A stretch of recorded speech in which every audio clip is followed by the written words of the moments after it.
So before we are starting or going through the topic, just give the brief overview of the GST. So when GST law was introduced, from that day to till now, everyone is struggling to track the development and amendments under GST, including the tax professional. So even some of the tax professional like us is specifically working or concentrating on the GST, even though we are struggling to track that development related to the case studies, you can say related to the other development under the GST. So if you recently GST has completed in 3 years. In the 3 years, if you track the GST, some major in the first year, we can say that the everyone was struggling for the filing of the GST return and the system related challenges. So in the second year, there is another reform related to the transportation, one can say, that is the e-way bill. And the third year, definitely everyone is struggling with the COVID and pandemic scenario. And along with that, many of the GST related challenges like many cases or case studies, or High Court has decided many cases. Definitely some of the in favor of SSE, some of the against SSE. So some critical decision also we are going to discuss. So that's why our today's topic is development as well as some of the critical decision. As far as recent development is concerned, whatever happened in the GST law in the last 6 months, there is, you can say, many development happened in the GST law, including the some of the relief related to the due date, relief related to the penalties.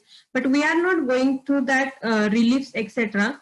We are going to discuss the very critical two development under the GST. One of the e-invoicing, which is planned to be introduced or proposed to be introduced from the 1st October. So very few days are remain. We are definitely not going to discuss in each and every or what is the implementation strategy or applicability of the e-invoicing, but we are going to discuss the challenges. If the e-invoicing, let's say, get implemented from the 1st October, what are the challenges you are going to face as a recipient and as a supplier? So we are just going to focus on the issues because of the if e-invoicing get implemented from 1st October. And second critical development which has happened in the case of director remuneration, which is probably relevant to all of us. So that's why we have selected that, and these two development we are going to discuss only. And afterwards we will start with our case studies, and we have selected 4 case studies which we were not discussed yet. So we are already in last session or in some of the sessions we had discussed some of the case studies. So we had now chosen the case studies which are not yet discussed. So let's start with our session. The first recent development in the GST. So friends, from 1st October, you know that everyone know that the e-invoicing. So like e-way bill, you can say this is another reform, and e-invoicing is going to be implemented. Now, what happened? You may think that the why e-invoicing is relevant for the all. So everyone is discussing about the e-invoicing applicability, but no one is discussing about the challenges which can be going to be faced in days to come because of this implementation of the e-invoicing. So definitely e-invoicing is applicable to or required to be generated by the person who is having the turnover above 500 crore. So everyone's may think that the what impact on the below 500 crore turnover. If I am having a turnover below 500 crore, what could be the impact on me if e-invoicing get introduced? So we are going to discuss that also. So as a supplier and recipient, so if anything get introduced, definitely there is impact on supplier as well as recipient as well as. So even e-invoicing has an impact on both the parties, supplier and recipient.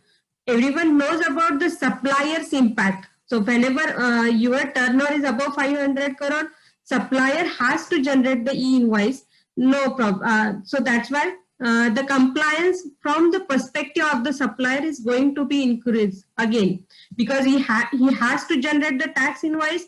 Again, afterwards, e-invoice, QR code, then he has to print that QR code on the tax invoice. So compliance as far as suppliers is concerned is again going to be increased. Everyone is already in GST struggling for the compliances, and again one more compliances is added for the companies having the turnover above 500 crore. So now e-way bill is also there, tax invoice is also there, and another document called as e-invoice. So as far as supplier is concerned, this could be the challenge. But another challenge is the reconciliation. So now for the purpose of supplier, one more reconciliation, you can say he has to reconcile now e-invoicing data with the e-way bill, again e-invoicing data with the GSTR1. So these reconciliations has again increased from his side. But what about the recipient? How it will affect the recipient? So friends, if you are having a turnover below 500 crore and you are purchasing the goods and services from the vendor who is having a turnover above 500 crore, then definitely as a recipient you are also going to affect. And how? If you read the section 16 says that the input tax credit is available if in possession of the, so taxpayer is in possession of the tax invoice and debit note. And tax invoice parameter and what is the how the tax invoice is required to be issued is given in the GST rule. And now GST rule has amended to include that the above 500 crore you have to require the tax invoice with QR code. So now the question arises whether in days to come, authorities will start questioning you that whether your tax invoice is a proper tax invoice. That is, the if you are having a purchases or procurement or supply or your recipient is above 500 crore, then if you are having a tax invoice with QR code, and below 500 crore, the tax invoice without QR code. So it is possible that your ITC could get affected if the tax invoice is not issued properly by your supplier. Given this, please ensure that your vendor has raised tax invoice properly with the QR code if he has having a turnover above 500 crore. Now, to ensure that now I think as today is 19, so 10 days are pending to for the introduction of the e-invoicing. Start the conversation with your vendor whether his turnover is above 500 crore and e-way bill e-invoicing is applicable. And as a recipient, you can track the QR code. So on e-invoicing, QR code is going to be printed. Again, if you go to the e-invoicing portal, they had given a mobile app wherein that QR code can be scanned. So you can scan that QR code by way of that app and you can get that valid number. So in the accounting record itself, you should maintain or you try to maintain at least the purchases without e-invoicing and purchases with e-invoicing separately, so that whenever their audit comes in related to the input tax credit, you can at least give that bifurcation related to the both vendor separately. So these are some challenges related to the e-invoicing. Definitely we had not discussed about the applicability because our session is not related to the applicability. We are going to just discuss about some of the challenges. Now related to the director remuneration, our second topic is related to the director remuneration. So friends, why director remuneration we are discussing? Because from many days it is discussed that whether the director GST is applicable on the director remuneration or not. Now why that discussion comes across? Because anytime whenever there is a debate or discussion, that is because of advance ruling. Because on same facts, same subject, we found that the advance rulings are even not matching, or even authorities' decisions are not matching, you can say. So similarly happened in the case of director remuneration. In the case of Alcon Limited and in the case of Claycraft, advanced ruling authorities held that the director remuneration is liable to GST. And again, in the case of Anil Kumar, it held that it is not liable to GST. And that's why the discussion regarding the whether director remuneration is liable to GST or not has started up. Now the government has clarified that aspect and said that the director remuneration is liable to GST if it is a professional fee. So if you are an independent, or if we are having an independent director, then definitely we are not paying the salary to the independent director. We pay the professional fee to the independent director. Then GST is applicable. And in case of whole-time director, or one can say managing director, if the payment is by way of salary, so one can say that if the TDS is deducted under section 192, then GST is not applicable. But if TDS is deducted under 194J, that is remuneration paid to the whole-time director or the managing director is in the capacity of the professional fee and not in the capacity of the employment, then the GST is applicable. And we as a firm having that view, I think from service tax regime itself. But so pre-GST regime also this was the position. But what happened because of this advance ruling, the clarification was required and that given by the government. So now we are having a clarification in GST, and we can say somehow the at least litigation has come to an end. So if you are having a director, please see the director's agreement, whether he is an independent director, managing director, and what nature of payment you are making to that director.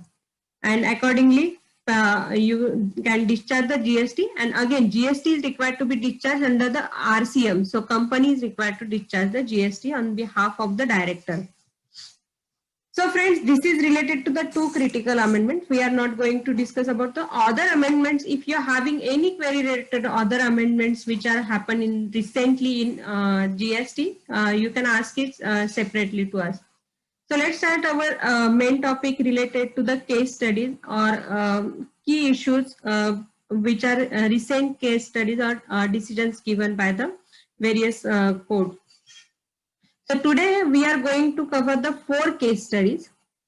We have selected the different topics specifically. So first is related to the foreclosure charges. So one can correlate it to the term of supply. Second is related to the refund under the GST. Third is related to the again input tax credit, which is the transitional credit. And fourth is related to the GSTR 3B. If you had made any major error in GSTR 3B, whether that can be corrected, whether this can be relevant to many of the taxpayers who had made the major error in filing of the GSTR 3B. So that's why we have selected that case study. So let's start with our first case study, the foreclosure charges. Now, why we have selected this case study for discussion, you will definitely get at the end of this case study. First, try to understand what is the foreclosure charges. So friends, many of you may aware that the interest are interest recovered by the bank. So bank recover the interest or the penalty whenever you postpone the loan. So let's say if you had took a loan of rupees 25 lakh for purchase of car for 8 years, but you had paid in 10 years. So if you had postponed that loan repayment, and hence in such a scenario, bank levy the penalty or interest on interest, one can say. But if you had prepaid a loan, preponed a loan, what means that preponed loan? So if again that's in scenario, you had took the loan for 8 years, but you had preponed that loan and paid in 3 years only. So what happened in such a cases? Bank lose the interest, and in such a cases, bank normally charges the foreclosure charges for the preponing of the loan. So the question before the court was whether the service tax is applicable to such a foreclosure charges. Now friends, this case study is related to the service tax. But why we are going to discuss this? So this is pre-GST related case study, but why we are going to discuss this? Because it is very useful, and one can say if you see the observation of this High Court in this, this is a larger bench tribunal case study. So observation of the tribunal in this case is very useful in various scenario in the case of the GST. So what was the issue before the tribunal is that whether foreclosure charges is liable to service tax. So why does issue come across? Because again, we are having a both decision related to the foreclosure. In small industries case, it is held that the that is also tribunal decision, and tribunal held that the small industry related is the High Court decision, and it held that it does not form the part of the banking of the services. And again, in second decision, it is held that it formed the part of the services and service tax is levied. And that was in the case of the Repco Home Finance Limited, which is larger bench decision, and one can say the reliable decision, wherein it is held that the foreclosure charges is not liable to service tax. And why it's not liable to service tax? The observation made by the tribunal is, first, in case of foreclosure charges, it is not the consideration, because there is no provision of services. On other way, the amount is received for the non-provision of the services. So there is a contract between the bank and the borrower, and that contract is not performed by the borrower, and because of that consideration is received. Again, this case law has tribunal has given the reference related to the Bhayana Builders. Bhayana Builders is the apex court decision, and wherein Bhayana Builders they had tried to bifurcate, or they had tried to differentiate between the condition and consideration for the contract. So the larger bench said that as far as Bhayana Builder is considered, the consideration for the contract is different, and because of one of the condition is not satisfied, and because of that any amount is recovered, it is not the consideration for the contract. So if contract is entered between both the parties with an intent to fulfill that contract, and never the intention is the non-fulfillment of the contract, so it cannot be said that it's a consideration for the contract. So it's again another observation made by the court. Third observation, which is again relevant, the court has, the tribunal has given the reference to the Contract Act, and it says that as per Contract Act, consideration should be as per the desire of the promisor. And here, never the interest of the promisor is that there should be the termination of the contract before the fulfillment of the all the conditions in the contract. So whatever the amount received related to the foreclosure charges is not flowed from the at the desire of the promisor. Thus, these are some of the critical observation one can say has made in this case related to the Repco Home Finance Limited. So friends, now the question comes arises why it is relevant to the GST. So in GST also we are having many times the question whether the GST is applicable to the notice pay recovery, whether the GST is applicable to penalty, damages, etc. So again, the applicability of the GST can be traced from the contract and these observations made by the tribunal. Again, in addition to some of the observations made by the tribunal, in GST we are having some arguments related to the notice pay recovery. So we took an example of notice pay recovery. I think many of us struggle because of that, whether the GST is applicable to notice pay recovery.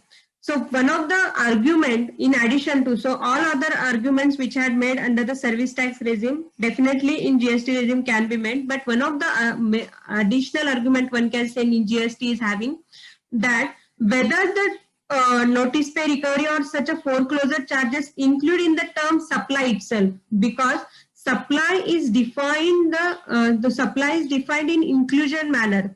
It's not given the meaning of the supply, but it defined in including manner, and it includes some of the transactions such as sale, transfer, barter. But if you see all these transactions, these are in the positive nature. That means some is the flowing at the desire of the promisor to the other. But in case of notice pay, recovery, or etc., whether that cover under the supply, because it is a negative term, or it can say the negative transaction, whether that will cover under the supply itself. Second, if you refer the pre-GST regime, in pre-GST regime, whatever the agreeing to refund the act, so it is a declared services. So it's included under section 66, and it is a, one can say that it is a declared services. But as far as GST is concerned, such a services is included in the subclause 1. So once it qualifies as a supply, then only you have to go to that schedule 2, and schedule 2 is only the bifurcation of the services and the goods. So one can say this is additional argument we can took in case of such a scenario.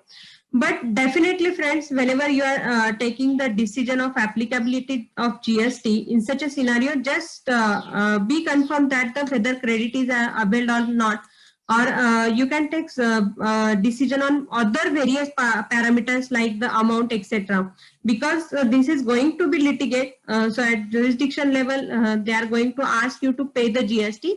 So definitely this is going to litigate, and hence on the basis of amount and other parameters, you decide whether you have to discharge the GST in such a scenario, you want to litigate that position. So this is related to our first case study. So let's start with our second case study related to the refund.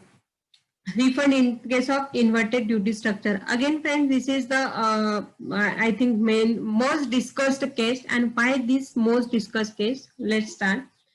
So what was the question before the court? The question was the whether refund of input tax services is available in case of inverted duty structure. This decision is related to the VKC footstep, and what is the inverted duty structure. So questions I in shortly will explain what is the inverted duty structure. Whenever your output or output is chargeable at the lower rate, so let's say concessional rate of 12% and 5%, and you are procuring that input at higher rate, let's say 18% and 28%. Then in such a cases, there is always an accumulated ITC. So government want to help in such a cases, saying that as we are saying as the government has discussed or government has given a concessional rate to the product, so that they have also given an refund of the input tax credit which is accumulated because of that concessional rate, and it is an inverted duty. One can say this is an inverted duty structure. Now if you refer the section 54.3, 54.3 gives the refund of the input tax credit. However, if you refer subclause 2, it says that where the credit is accumulated on account of rate of tax on inputs. So here term is used is inputs, and again if you refer the rule, that is the rule 89.5, that 89.5 rule restrict the refund to the extent of input only and not input tax, and hence the taxpayer has filed the writ before the High Court saying that the input services also included as the Act allows the credit of the input tax credit. So unutilized input tax credit which is also of input services, and hence the refund of input services should be available. So in these cases, one can say this is a welcome decision, and High Court says that as the Act or the GST law allows the input tax credit related refund, the refund of the input services is also available, and rule cannot restrict the credit or refund of the input tax services, or rule cannot override the GST Act. So this is given. This is given in the case of the VKC.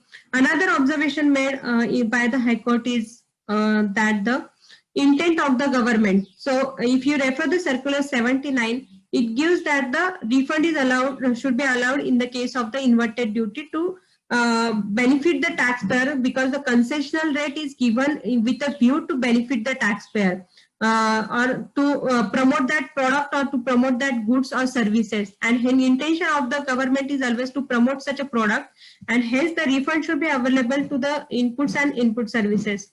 So these are the some of the observations made by the government.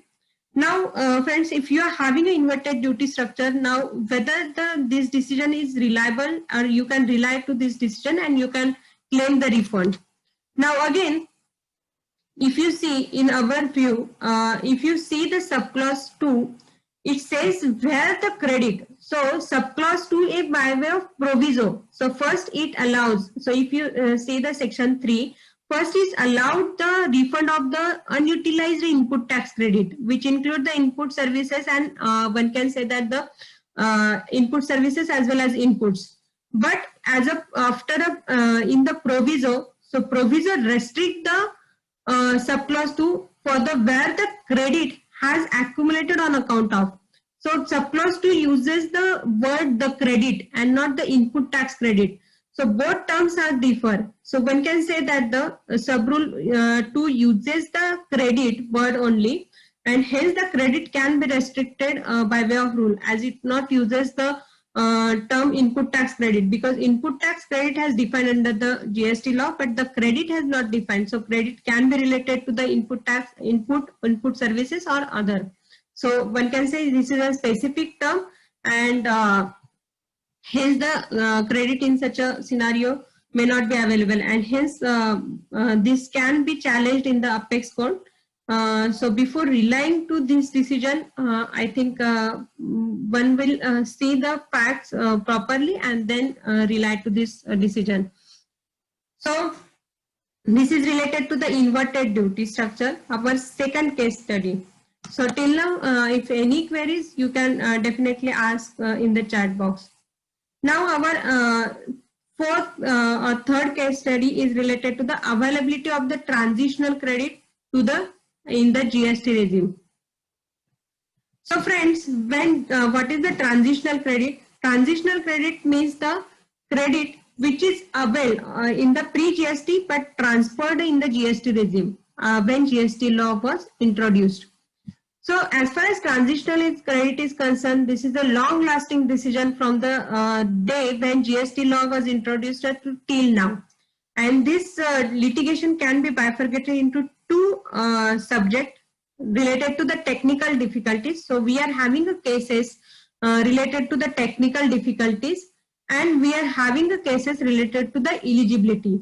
So most discussed case is related to the brand equity, and we had already covered that in our earlier session. So we are not going to discuss the cases related to the technical difficulties.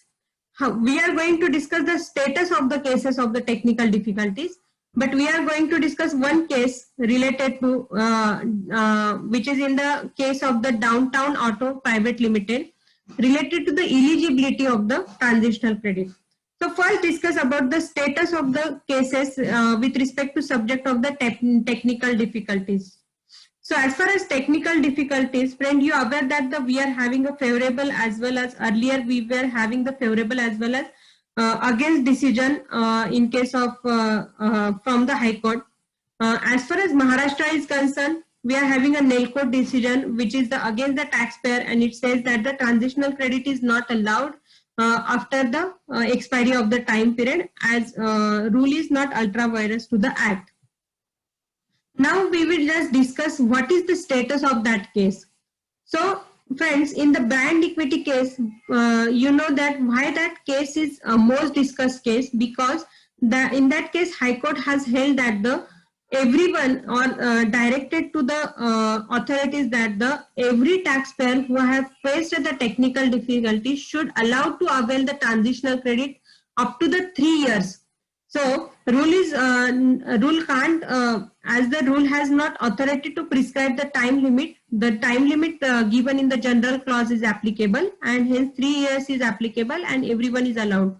to avail that credit in the 3 years, and that's why this is the most discussed case or brand equity case. So friends, after that brand equity case, in the case of Adford against SLP dispersed, but in the section 140, major amendment has made in the section 140, and section 140 is amended retrospectively to give the power to prescribe the time limit from the rule. So the section 140 itself is amended, and that applicable from the amended from the retrospectively from 1st July 2017. So now question has started arising whether now the brand equity case is relevant or not. So after this amendment, now again in the case of SKH, it is High Court held that in spite of the amendment, the ITC should be available in such a cases to the taxpayer, and after that SKH decision, now the brand equity case is challenged at the apex court, and definitely in some days we are having the decision of the apex court. So this is the status of the brand equity case. So on the basis of this status, one can explore to avail the transitional credit in case of technical difficulties, but definitely in some days we will have the decision of the apex court. Now related to the eligibility, this is related to the technical difficulties status related to the eligibility. So recently the decision related to the eligibility has also started, and the authorities has also started the checking of the transitional credit. So in the case of the downtown, we are having a High Court decision. What was the issue in that case? So Downtown Auto is a dealer, or one can dealer of the Honda car, and whenever there is a transition, so in pre-GST regime, Downtown is not liable to register under the excise, but during the transition, the section 140 has allowed to avail the credit or transitional credit. So why it's allowed to avail the transitional credit? We just refer to transitional credit, and the transitional credit has allowed. So in case of Downtown, as he is a dealer, he is not liable to register under the excise. But Rule 15 of the SENVAT rules has amended at that time, and that by way of amendment, it was said that in such a cases, CTD, or one can say that one of the document which can be issued by the manufacturer to the dealer, so that he can avail the credit, and that document is called as CTD, that is the credit transfer document. And such a document was not available with the Downtown Auto Private Limited, and hence the credit was disallowed by the GST authorities, and the Downtown has reached to the High Court. So this is the issue. Now, what is the observation of the court? So friends, when you refer section 140, section 140 says that the credit, if you are unregistered under the earlier law, then the credit is eligible, you are eligible to avail the transitional credit of the semi-finished goods, finished goods. So here car is here the dealer can avail the credit of the cars held on the at the time of the transition, that is on 1st June, that is on 1st July 2017, subject to certain condition, and there were 5 conditions which were required to be fulfilled. Amongst that, if you see the third condition said that the said registered person is in possession of the invoice or other prescribed document evidencing the payment under the GST law. So the document should be possessed to evidence the payment under the existing law. And if you see the proviso, if he is not having such a document, then he should be allowed to take such a credit as may be as prescribed under the rule. So High Court held that whatever document presented by the Downtown is evidencing the payment of the duty under the existing law. So it evidence that the excise duty is already discharged, even he has not held the CTD document.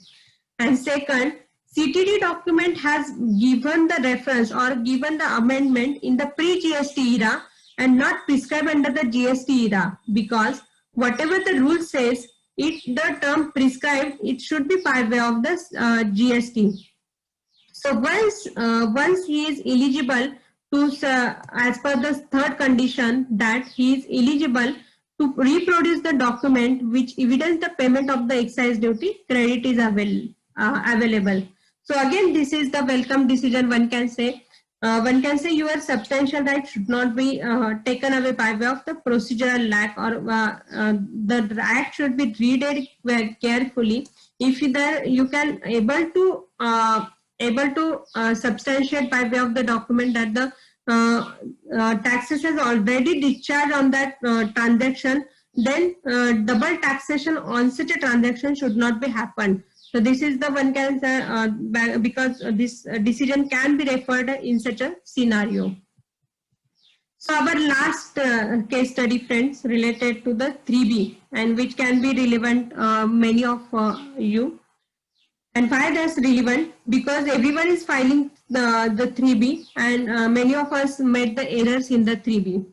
Some of the errors can be rectified, but some of the errors are such that because of that we lose the business, or one can say we lost our credit, something.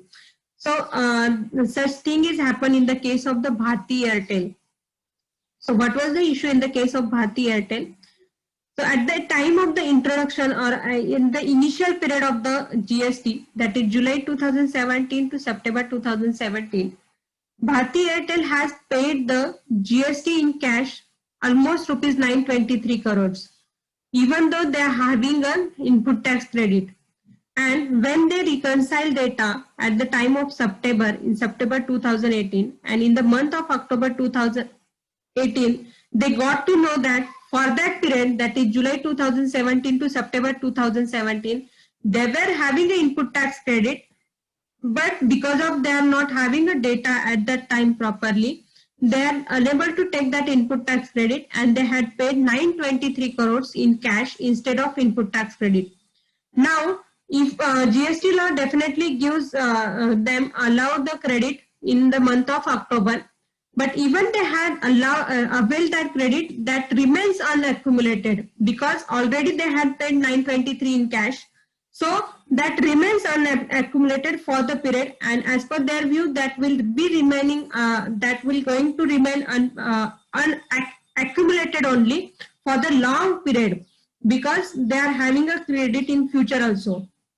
So that's why they had filed the writ. So if you refer under the GST, now the question arises, what happened in such a cases?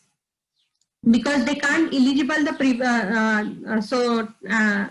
you can say that the portal does not allow to revise the 3B previous 3B. Again, as far as refund is concerned, refund is allowed in specific scenario. In such a scenario, even there is an excess payment of the taxes, or one can say they are paid the taxes in cash, even though they are having an ITC, they can't claim the credit of that cash paid, because they are not having any balance in the cash ledger. So refund is also not allowed in such a scenario. And input tax credit refund is allowed only in the specified scenario, like export, inverted duty. In other scenario, refund can't be claimed. So what happened of that accumulated credit?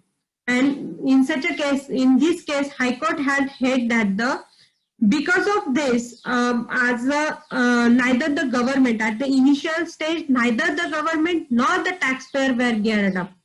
So if the and also second observation made was never the return as planned, because if you see the GST Act, there were proposed that the GSTR 1, GSTR 2 and GSTR 3, three returns are going to be introduced, but that never introduced, and they had introduced the 3B.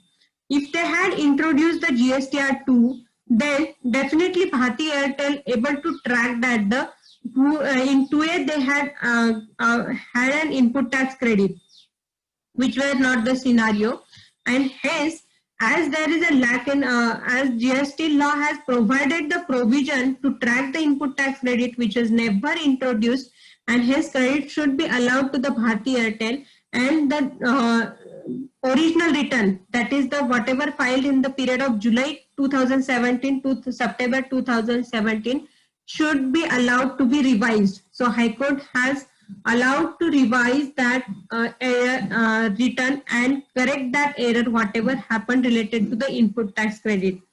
So friends, definitely this is again another decision which says that the procedural restrictions should not take away your substantial rights. So it should not lead to taken away your substantial rights, and this can be, one can say, the against the constitution. So friends, this is our today's session. So as a way forward, if you see related to the litigation, definitely in GST law, there is very vast litigation.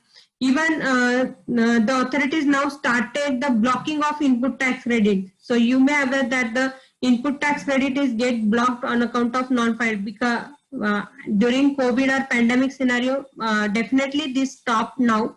But if you see the before February 2020, they had they were used to block the credit because of the non-filing of the return. Even there is a provision related to the blocking of e-way bill.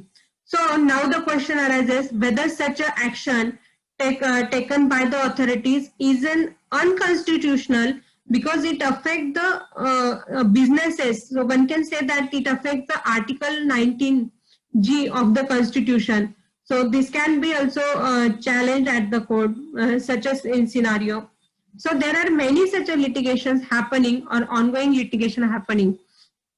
So definitely, if such a litigation happen, then we were there, or we can litigate that position. But before that litigation happen, we definitely have so to avoid such a litigation, we definitely should taken care of some things, like if you had taking any position in the GST, that GST law is evaluating. If you are taken any position in the GST regarding the exemption, regarding the rate, regarding the classification, then please be ensured that that should be documented or substantiated by way of that position should be substantiated by way of document, so that to avoid the